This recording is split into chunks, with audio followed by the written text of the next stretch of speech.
பாடி ஆராதிக்கும்படியாய் கிருபை தந்தீர்.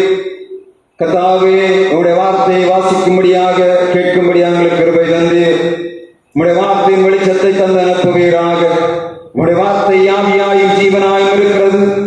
அது செய்ய வேண்டிய பணியை நிறைவாய் செய்யும்படியாக உம்முடைய கரங்களிலே எங்களை தருகிறோம். கேட்கிறோம். உம்முடைய பிள்ளைகளை ஆசீர்வதியும், பலப்படுத்தும். உம்முடைய திவ்ய சமாதானத்தோடு கர்த்தர் அனுப்பும்படியாய் ஜெபிக்கிறோம். உம்முடைய திருப்பாதம் தருகிறோம். இறைமைந்த இயேசு கிறிஸ்து நாமத்தில் ஜெபிக்கிறோம் எங்கள் ஜீவனுள்ள நல்ல பிதாவே, ஆமென். நாம் அமரலாம். நம்முடைய பிதாவாகிய தேவனாலும் குமாரனாகிய இயேசு கிறிஸ்துவினாலும் பரிசுத்த ஆவியினாலும் உங்களுக்கு கிருபையும் சமாதானமும் இந்த நாள் சாயங்கால நேரத்திலே உண்டாவதாக. நாம் இந்த அப்போஸ்தலர் நடபடிகளிலே கடைசி பகுதியிலே பார்த்தோம். இந்த ஸ்தேவானுடைய முடிவை இந்த அதிகாரத்திலே நாம் மிக முக்கியமாக தலைப்பிட்டு சொல்ல வேண்டிய காரியம் ஸ்தேவானுடைய தீவிர பக்தியும் அவனுடைய பிரசங்கமும் அவனுடைய முடிவும் என்ற மூன்று மிக முக்கியமான காரியங்கள் இந்த அதிகாரத்திலே வைக்கப்படுகிறது. ஆதி திருச்சபையிலே முதலாவதாக திருச்சபை உருவாக்கப்படும் போது அது 3ஆம் அதிகாரத்திலே ஒரு அதிசயத்தை சொல்லுகிறது. பேதுரு யோவானுடைய ஊழியத்தை சொல்லுகிறது. அதற்கு அடுத்தபடியாக அவர்கள் பட்ட உபத்திரவம் அது சொல்லப்படுகிறது. 5ஆம் அதிகாரத்திலே இன்னொரு காரியம் சொல்லப்படுகிறது. 5ஆம் அதிகாரம் 6ஆம் அதிகாரத்திலே ஸ்தேவானுடைய ஊழியம் ஆரம்பிக்கிறது. ஸ்தேவான் பரிசுத்தாவியினாலும் வல்லமையும் நிறைந்தவனாக அந்த ஜனங்கள் மத்தியிலே அடையாளங்களையும் அற்புதங்களையும் செய்தான். பந்து விசாரிப்புக்காக தெரிந்து கொள்ளப்பட்ட 7 ஸ்தேவான் ஒருவனாயிருந்தான். ஆனால் இவனுடைய தீவிரமான பக்தியை கண்டு இவன் ஒரு நன்மையை பெற்றுக் கொள்வதற்கு பதிலாக அவனுடைய வாழ்விலே அவன் பெற்றுக்கொண்ட முடிவை இந்த அதிகாரம் எழுதி வைத்திருக்கிறது. முதலாவதாக இந்த கமாலியேல், அது மாத்திரமல்ல பிரதான ஆசாரியர்கள், இவர் எல்லாரும் ஸ்தேவானை ஆலோசனை சங்கத்துக்கு முன்பாக கொண்டு நிறுத்தி இருக்கிறார்கள். இந்த 6ஆம் அதிகாரம் கடைசி வசனம் சொல்லுகிறது, ஸ்தேவானுடைய முகத்தை அவர்கள் பார்க்கும்போது அது தேவதூதனுடைய முகம் போல் இருக்கிறதாக சொன்னார்கள். இந்த 7ஆம் அதிகாரம் 1ஆம் வசனத்திலே அங்கே பிரதான ஆசாரியன் அவனை நோக்கி, காரியம் இப்படியாயிருக்கிறது அப்படி எப்படி என்று அவன் சொல்லும் போது அவன் தன்னுடைய வார்த்தையை ஆண்டவராகிய இயேசு கிறிஸ்துவை பற்றி அவன் உயர்த்த ஆரம்பிக்கிறான். முதலாவதாக அவன் வரலாற்றை சொல்லுகிறான்.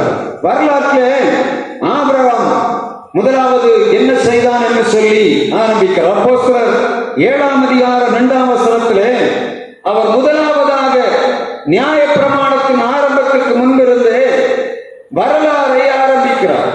இயேசு இந்த உலகத்திலே வந்தது மீட்பராக, கிறிஸ்துவாக வந்தார் என்பதை யூதர்கள் ஏற்றுக்கொள்ளவில்லை.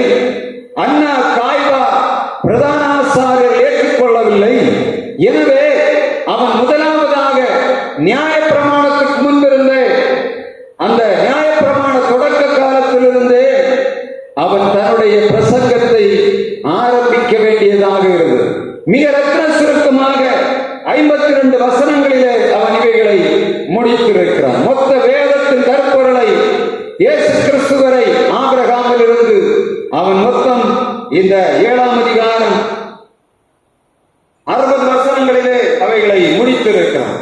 நாம் இங்கே இன்றைக்கு வாசித்த பகுதி அதனுடைய முடிவாக காணப்படுகிறது.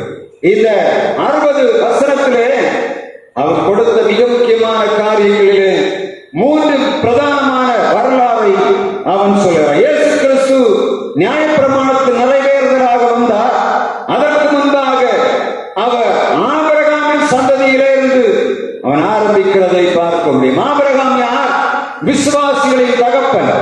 எனவே அவன் முதலாவதாக ஆபிரகாமை இங்கே முன்குறிக்கிறதை பார்க்க முடியும். அவன் சொல்லுகிறான், ஆபிரகாமை ஆண்டவர் அழைத்தார், தன் தகப்பன் வீட்டையும் தன் இனத்தையும் விட்டு அவன் புறப்பட்டு நான் உனக்கு காண்பிக்கிற தேசத்துக்கு ஆண்டவர் அவனை வா என்று அழைத்த போது அவன் வருகிறான். அவன் தன்னுடைய தகப்பனோடு குடியிருந்த காலத்திலே ஆண்டவர் அவனை அழைக்கிறார். அவன் எல்லாவற்றையும் விட்டு விட்டு வருகிறான்.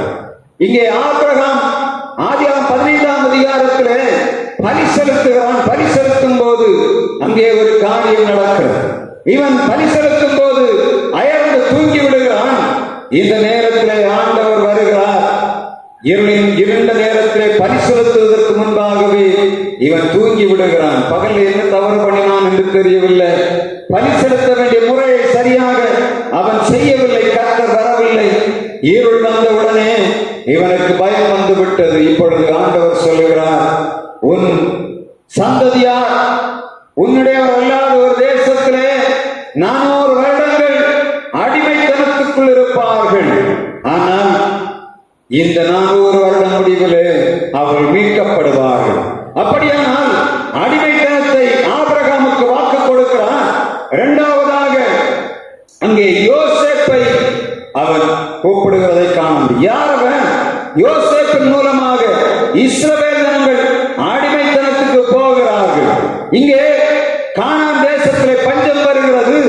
அந்த பஞ்சத்தை நிவர்த்தி செய்யும்படியாக பாதுகாக்கப்படும்படியாகவும் இந்த இஸ்ரவேல் ஜனங்கள் ஆபிரகாமுக்கு ஆண்டவர் கொடுத்த வாக்குத்தத்தம் அல்லது அவர் கொடுத்த முன் ஏற்பாட்டின்படி 400 வருடங்கள் அவர்கள் அல்லாத அந்நிய தேசத்திலே அடிமைகளாக போக வேண்டிய சூழ்நிலை உருவாகிறது. அங்கே இந்த 400 வருடங்கள் அவர் பாதுகாக்கப்படும்படியாக அங்கே ஒரு இரட்சகனாக யோசேப்பை அனுப்புகிறார். நியாயப்பிரமாணம் வருவதற்கு முன்பாகவே இயேசுவை அவன் வழிமொழிந்து கொண்டு வருவதற்கு ஆபிரகாமை காண்பிக்கிறான். ஆபிரகாம் பரிசெலுத்த தவறினபடியினாலே அதன் மூலமாக பெற்றுக்கொண்ட அந்த சாபத்தை தன்னுடைய பேரனாகிய கொள்ள பேரனாகிய யோசேப்பின் மூலமாக இரட்சகராக இழுத்து கொண்டு வருகிறார். 430 வருடங்கள் இந்த ஆபிரகாமின் சந்ததி அடிமைத்தனத்துக்குள்ளே கிடக்கும்.